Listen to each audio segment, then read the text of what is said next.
Bienvenue sur IFSI Réussite. Chaque vidéo que tu regardes et que tu écoutes, c'est un sujet IFSI complet et converti en un cours vivant. Aujourd'hui, on travaille le sujet de l'UE 2.1 du semestre 1, Biologie fondamentale, sorti en janvier 2022 à l'université Paris-Saclay. Bienvenue dans la nouvelle façon d'apprendre. Passons à la partie 1. Les bases du vivant, de la charge à l'équilibre. Imagine le monde microscopique comme une grande fête d'atomes. Certains invités sont positifs, d'autres négatifs, et d'autres neutres. Celui qui porte la charge négative, c'est l'électron. Face à lui, le proton est positif, et le neutron reste neutre. Quand un atome gagne un électron, il devient négatif, c'est un anion. S'il en perd, il devient positif, c'est un cation. Les molécules aiment s'accrocher entre elles, parfois fort, parfois doucement. La liaison hydrogène, c'est une liaison faible, une petite tape amicale entre une molécule qui a un atome d'hydrogène et une autre molécule voisine. Elle n'est pas covalente ni ionique. Elle est comme un aimant léger entre deux aimants un peu éloignés. C'est grâce à ces liens fragiles que l'eau reste liquide et que ton ADN garde sa forme en double hélice. Justement, l'eau. Elle, c'est la reine du vivant.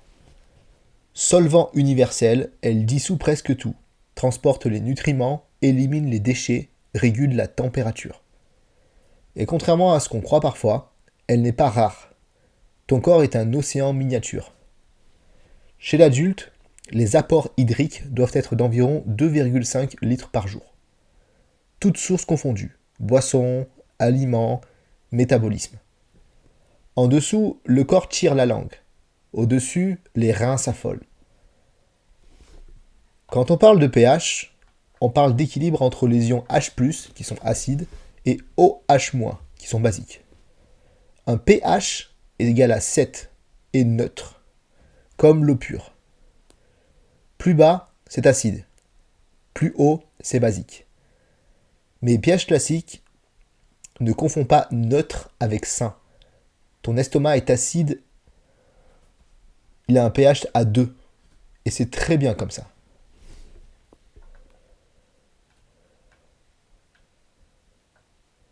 Dans ton sang, on retrouve plein d'ions.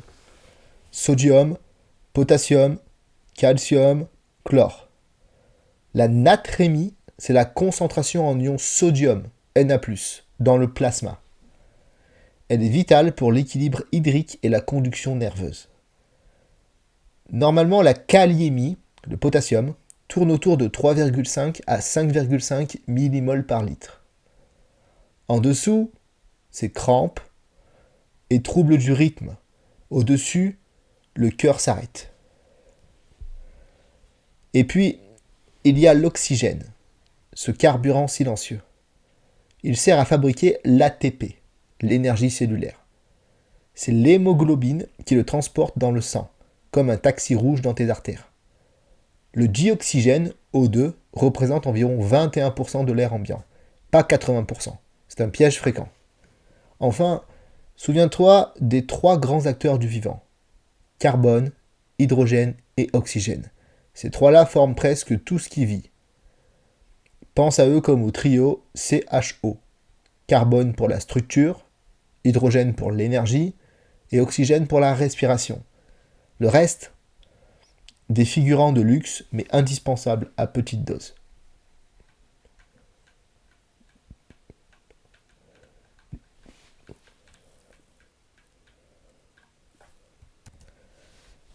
Passons maintenant à la partie 2. Les briques du vivant, oxygène, vitamines, glucides et ADN. Respirer, c'est plus qu'un réflexe. Le dioxygène, O2, c'est l'ingrédient principal pour fabriquer l'ATP, la monnaie énergétique des cellules. Il pénètre dans tes poumons, rejoint ton sang, grimpe sur l'hémoglobine et file dans chaque cellule pour alimenter la respiration cellulaire. Petit piège, l'air contient 21% d'oxygène, pas 80%. Le reste, c'est surtout de l'azote. Le symbole de l'oxygène, c'est O. pas OX, ni O2, qui désigne la molécule, pas l'atome. Ton corps ne se nourrit pas que d'oxygène, mais aussi de micronutriments, les oligoéléments. Ce sont les épices du corps humain, nécessaires en très petite quantité, mais sans eux, tout s'écroule. Les plus connus sont le fluor, le zinc, l'iode et, moins célèbre mais parfois cité, le fer. Ne te laisse pas piéger par l'aluminium ou le chlore. Eux ne sont pas classés comme oligoéléments essentiels. Imagine ton organisme comme une machine. Ces éléments sont les petites vis sans lesquelles rien ne tourne correctement. Puis viennent les vitamines. Elles se divisent en deux équipes. Celles qui aiment la graisse, les liposolubles, et celles qui aiment l'eau, hydrosolubles. Les liposolubles, ce sont les A, D, E et K. Retiens-les avec la phrase ADEC, ça se stocke avec le gras. Elles se dissolvent dans les graisses, se stockent dans le foie et sont essentielles à la vision, aux os, à la peau et à la coagulation. Les B et C, elles, partent dans les urines si tu en prends trop. Et les glucides, eux, c'est le carburant principal. Quand tu manges du pain ou des pâtes, tu offres à ton corps des chaînes de glucose. Le glucose, c'est le sucre simple, la brique de base. L'amidon, c'est un polysaccharide, une longue chaîne de glucose, donc pas un disaccharide, piège classique. Le corps transforme le glucose en glycogène pour le stocker, surtout dans le foie et les muscles. Ce glycogène, c'est la réserve d'énergie chez les mammifères, ton plein d'essence biologique. Chez les plantes, la réserve, c'est l'amidon.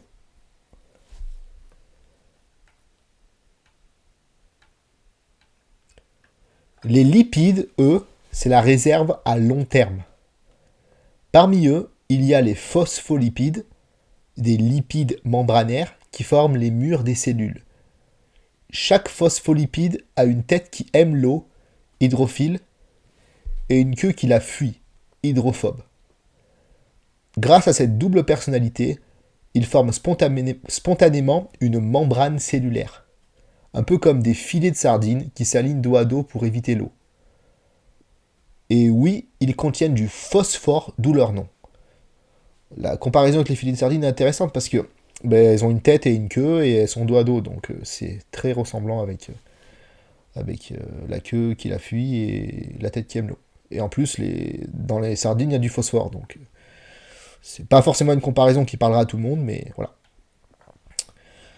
Les acides gras, eux, sont des molécules organiques présentes dans ton alimentation. Ils composent les huiles, le beurre, le gras des viandes et servent à fabriquer des membres ou stocker de l'énergie. Retiens qu'ils ne contiennent pas de glycérol, seuls, mais peuvent s'y lier pour former des triglycérides. Puis viennent les protéines, les vraies ouvrières du corps. Elles sont constituées d'acides aminés, fabriqués dans la cellule, et se dégradent par protéolyse, quand le corps veut recycler leurs briques.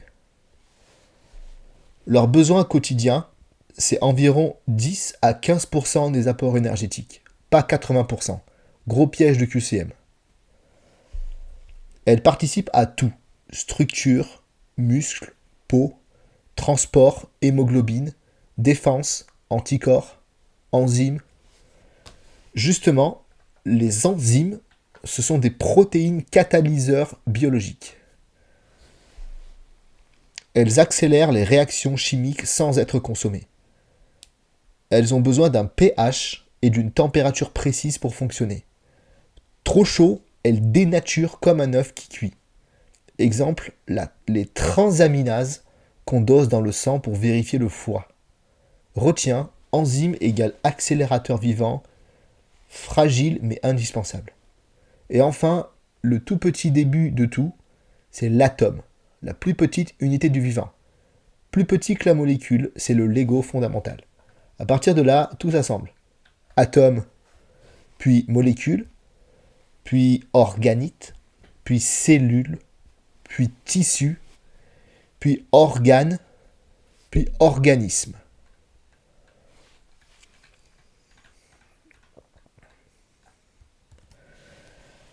Partie 3. Le cœur du vivant. ADN, chromosomes et petites usines cellulaires. Imagine la cellule comme une ville miniature. Son maire, c'est le noyau. Son code secret, c'est l'ADN. Et ses ouvriers, ce sont les organites. Chacun a une tâche précise. Les organites, voilà. L'ADN est composé de nucléotides, ces fameuses briques à 4 lettres. A, T, C et G. Elles s'enchaînent comme une phrase infinie qui contient le plan complet de ton corps. Pas d'acide aminé ici, ça c'est pour les protéines. Pas non plus de glucides ni de graisse. L'ADN c'est pur code génétique. Dans chaque cellule humaine normale, sauf les gamètes, tu as 46 chromosomes, rangés en 23 paires. Les gamètes, elles, n'en ont que 23. La moitié pour que la fusion des deux crée un tout complet. Un QCM classique adore te piéger avec 43 ou 69, ignore-les. 46 est le bon nombre pour une cellule épithéliale normale. Durant la vie d'une cellule, il y a des phases. La phase S est la période où l'ADN se réplique. C'est-à-dire qu'il fait une copie exacte de lui-même avant la division. Retiens S comme synthèse. C'est une étape clé avant que la cellule se sépare. Elle double son matériel génétique pour en donner une copie à chaque fille. La méiose, elle, est spéciale. Elle ne concerne que les cellules sexuelles. C'est une double division, donc 2 étapes successives, qui aboutit à 4 cellules filles génétiquement différentes. Là où la mitose fait du copier-coller, la méiose mélange les cartes. C'est ce qui explique la diversité génétique. Pendant la mitose, la cellule se prépare en 4 grandes étapes. La prophase, la métaphase, l'anaphase, la télophase. Pense à la phrase mnémotechnique, PMAT, comme une petite chorégraphie cellulaire. Les chromosomes apparaissent, s'alignent, se séparent, puis se rangent dans 2 nouveaux noyaux. Le tout se termine par la cytokinèse, la scission physique de la cellule en 2. On peut dire cytokinèse, on peut aussi dire cytodiérèse. Pour ceux qui connaissent l'autre mot, c'est aussi cytodiérèse, c'est pareil. Regarde maintenant la peau. Elle illustre parfaitement le travail cellulaire. La couche supérieure, c'est l'épiderme. Une barrière de protection faite de cellules mortes et de kératine. Dessous, le derme. C'est le tissu nourricier plein de glandes, vaisseaux et nerfs. Encore plus bas, l'hypoderme et la réserve de graisse. Piège classique, le derme n'est pas un tissu épithélial, mais conjonctif. L'épiderme, lui, est bien la couche supérieure. Et c'est bien un tissu épithélial, justement. Chaque cellule est entourée d'une membrane plasmique. Elle n'est pas juste une barrière, c'est une frontière vivante, composée de lipides, qui sont des phospholipides, et de protéines. Elle contrôle ce qui entre et sort. Pense-la comme une douane. Les lipides font le mur, les protéines font les portes. Ne confonds pas avec le cytoplasme, c'est le liquide intérieur, ou le cytosquelette, la structure interne. Parfois, la cellule fait entrer de grosses molécules. C'est l'endocytose. Elle avale littéralement des morceaux du monde extérieur en formant une petite vésicule.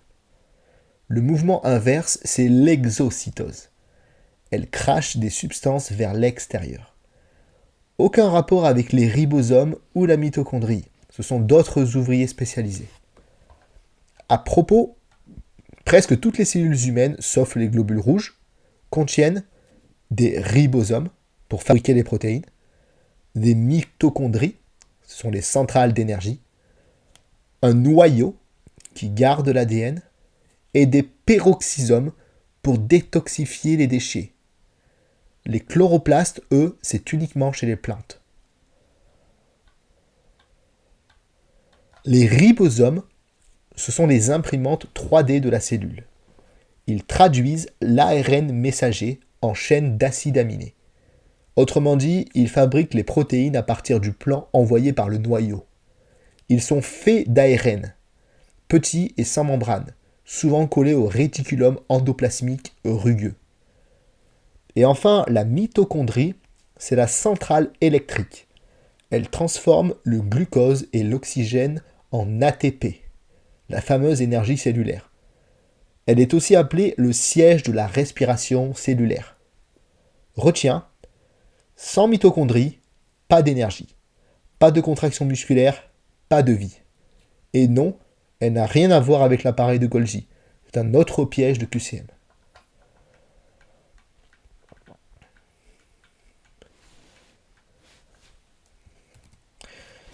Passons maintenant à la partie 4 et dernière partie. Tissu, sang et communication, quand les cellules dialoguent. La cellule, ce n'est pas une solitaire. Elle fait partie d'un réseau immense comme une ville connectée. Chaque structure, chaque fonction parle avec les autres, grâce à des signaux chimiques, électriques ou hormonaux. Mais commençons par les structures. La mitochondrie, tu t'en souviens, c'est la centrale énergétique. Elle fabrique l'ATP grâce à la respiration cellulaire. Elle ne mature pas les protéines et ne participe pas à l'exocytose. C'est son duo ATP plus respiration qu'il faut graver dans ta tête. Énergie et survie. Dans ton sang, il y a 3 grands groupes de cellules. Les globules rouges qui transportent l'oxygène, les globules blancs qui défendent ton corps et les plaquettes qui assurent la coagulation. Un frottis sanguin, c'est comme une photo à plat du sang. On y distingue tout ce petit monde. Le plasma, lui, est la partie liquide. 90% d'eau et plein de protéines. Chez un homme sain, les globules rouges sont entre 4 et 5 millions par millimètre cube. Voilà, par millimètre cube. Les globules blancs, il y a entre 4000 à 10 000 par millimètre cube. Les plaquettes, c'est 150 000 à 400 000 par millimètre cube.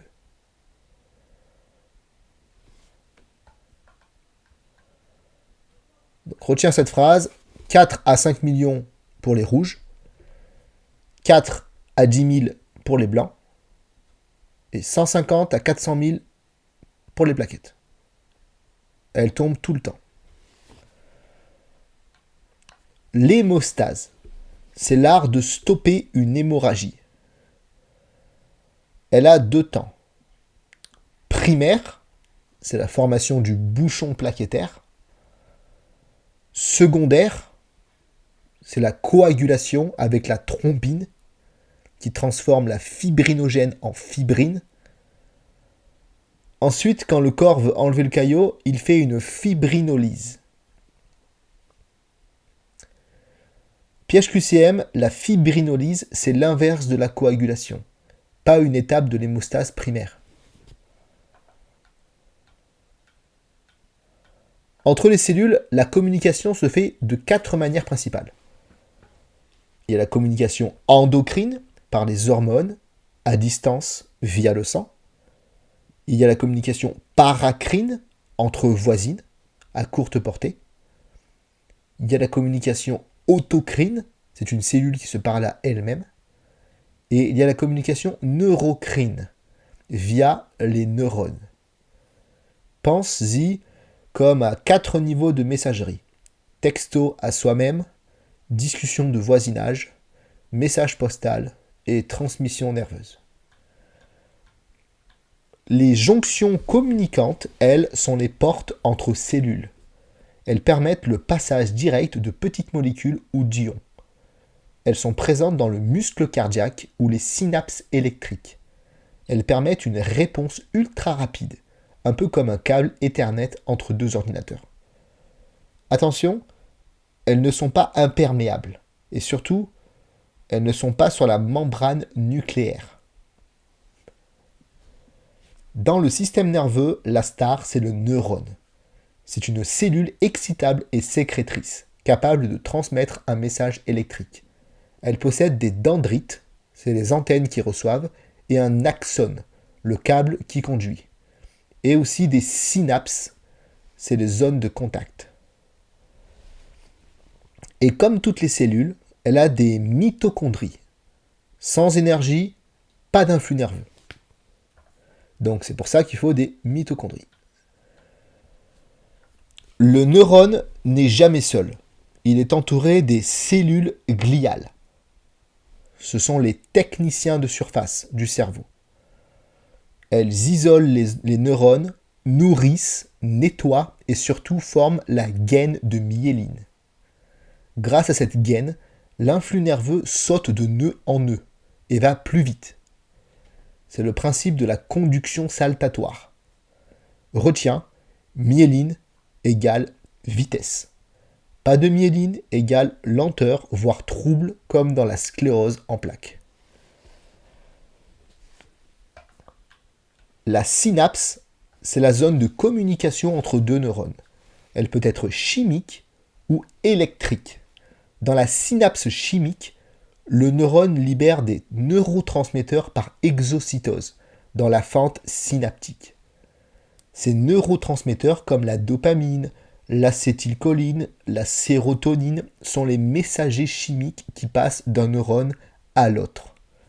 Et c'est ça la magie du cerveau, une pluie de molécules qui font circuler l'information à la vitesse de l'éclair. Enfin, terminons par un peu de mécanique. Dans le muscle, les myofilaments épais sont faits de myosine et les fins sont faits d'actine. Quand le muscle se contracte, les filaments glissent les uns sur les autres, comme deux peignes qui s'emboîtent. L'ATP fournit l'énergie pour ce mouvement. Retiens bien, myosine égale filament épais, actine égale filament fin. Donc, un petit résumé pour retenir. L'ATP sort des mitochondries. Les globules rouges sont 4 à 5 millions, les blancs 4 à 10 000, les plaquettes 150 à 400 000. La thrombine, c'est pour la coagulation. La fibrinolyse, c'est la destruction du caillot. La communication, elle peut être endocrine, paracrine, autocrine et neurocrine. Les jonctions communicantes permettent un passage rapide. Les neurones sont excitables. Elles ont un axone, des dendrites et de la myéline. Synapse, c'est là où il y a une exocytose de neurotransmetteurs. Et la myosine, le filament il est épais, alors que c'est l'actine qui est fine.